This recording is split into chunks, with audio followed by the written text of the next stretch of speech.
Hola, ¿qué tal? Nosotros somos el equipo número 7 y vamos a hablarles sobre el circuito RL. Mi nombre es Raúl Barajas. Yo soy Carlos Victorino. Y mi nombre es Luis Salvador. Y empezamos. Ok, nosotros empezaremos el marco teórico de la práctica hablándoles de impedancia.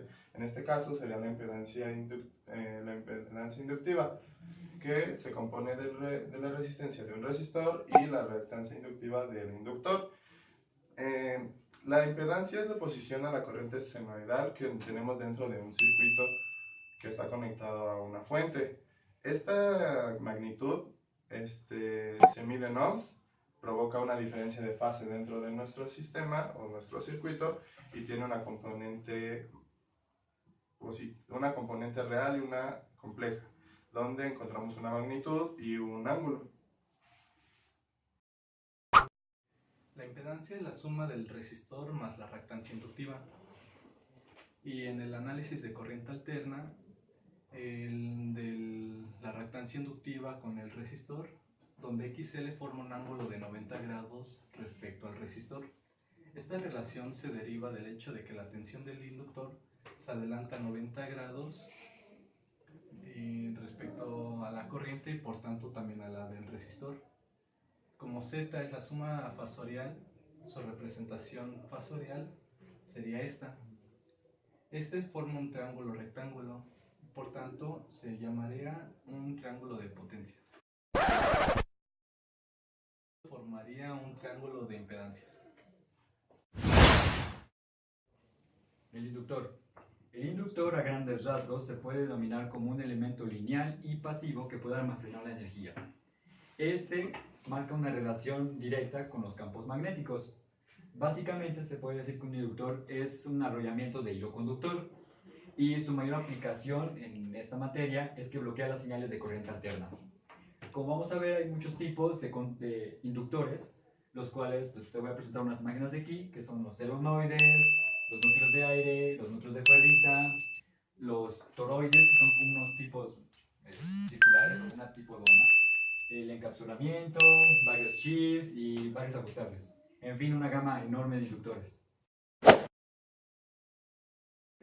A partir de ahora y a manera de finalización del marco teórico les voy a explicar la representación del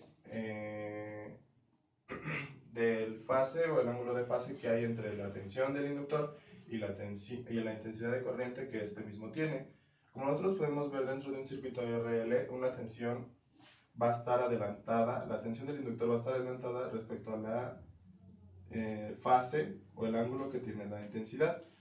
Caso diferente dentro del mismo resistor en donde la intensidad está en fase con la tensión del mismo resistor. Esto lo que nos ilustra es que el inductor está adelantado 90 grados, como ya se nos había explicado en el anterior punto que nos comentó nuestro compañero. Y de una forma más gráfica podemos explicarles también que se puede ilustrar de manera senoidal, como podemos ver en la siguiente gráfica, en donde el ángulo de fase que hay respecto de la intensidad de corriente de todo el circuito a la tensión de del inductor es de 90 grados. Y de manera contraria podemos checar que en el circuito de abajo, que es en el del resistor, encontramos un ángulo de desfase de 0 o que la intensidad de corriente y la tensión del resistor están en fase. Eso sería todo por mi parte. Nuestro desarrollo experimental se va a basar en este circuito, en el que se puede apreciar que es una fuente de tensión conectado en serie a elementos pasivos, que es el resistor y es el inductor. Lo primero que dice la práctica es que obtengamos analíticamente los valores de la impedancia, la corriente y la tensión de dichos elementos. Esto va a aparecer aquí, como fueron los cálculos, pero lo que nos importa es cómo se hizo físicamente en la práctica. Primeramente, como se puede ver en la imagen, se conectó de esta forma todo el circuito y usando el multímetro y conectando las puntas a cada uno de los elementos se calculó la tensión del resistor, colocándolo de esta forma, y la tensión del inductor, calculándolo de esta forma. Y por último, la tensión total, el cual nos arrojó esto. Como pueden ver, nos arrojó una tabla de valores, las que anotamos en este recuadro.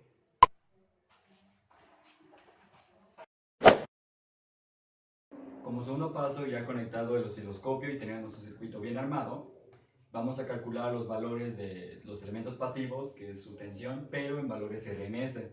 Aquí les voy a colocar cómo se va a conectar. Esta es la forma en la que está conectado dichos elementos, pero hay que recalcar de que para calcularlos se tienen que posicionar de distinta forma. Esta es la forma del resistor y esta es la forma del inductor. A partir de esto nos van a arrojar unos valores, los cuales son estos, dicha tabla. Ya por último paso, vamos a determinar el ángulo de desfasamiento entre la tensión del inductor, la tensión del resistor y la tensión total del circuito. Se colocó de esa forma, como ya se habló anteriormente, y si se puede apreciar en el osciloscopio, ahí está este tipo de onda que se generó y este es el desfasamiento en el que se puede apreciar. Esto también se puede calcular experimentalmente y se hizo, pero aquí se aprecia de una forma más realista. De manera de observación, podemos encontrar que no existen inductores ideales. Esta es una de las cosas más importantes a tomar en cuenta cuando uno va a hacer circuitos en físico. A lo que voy es que se supone que el inductor solo tiene reactancia, pero esto en la vida real no es cierto o correcto, debido a que al momento de medir con un ohmómetro, ese componente electrónico nos da una resistencia. Nosotros, a manera de hacer los cálculos de manera perfecta o de una buena manera, habrá que considerar una resistencia extra dentro de nuestro circuito, como podemos ver dentro de este diagrama, lo cual nos deja ver que las cosas solo llegan a ser ideales, pero aún así se pueden ilustrar dentro de los cambios o cálculos para hacerlo todo realmente exacto. Otra observación, se puede ver que las ondas sinusoidales de la tensión del inductor con la del transformador es que hay un desfase de menos 2.16. Esto idealmente no sucedería porque se dijo anteriormente que están en fase. Sin embargo, hay un ángulo de desfasamiento ya que no hay formas ideales. Bueno, a manera de conclusión, confirmamos experimentalmente el valor de la impedancia, al igual que verificamos el comportamiento de los componentes electrónicos respecto a la fuente de alimentación. Y determinamos el desfasamiento de ondas de los elementos pasivos, del cual fue el resistor y el inductor, respecto a la fuente de tensión. Y en las siguientes imágenes les dejaremos de forma analítica y experimentalmente los datos respecto a esta práctica de un circuito RL. Bueno, eso fue todo de nuestra parte y esperamos que les haya gustado. Muchas gracias. Gracias. Por fin, ya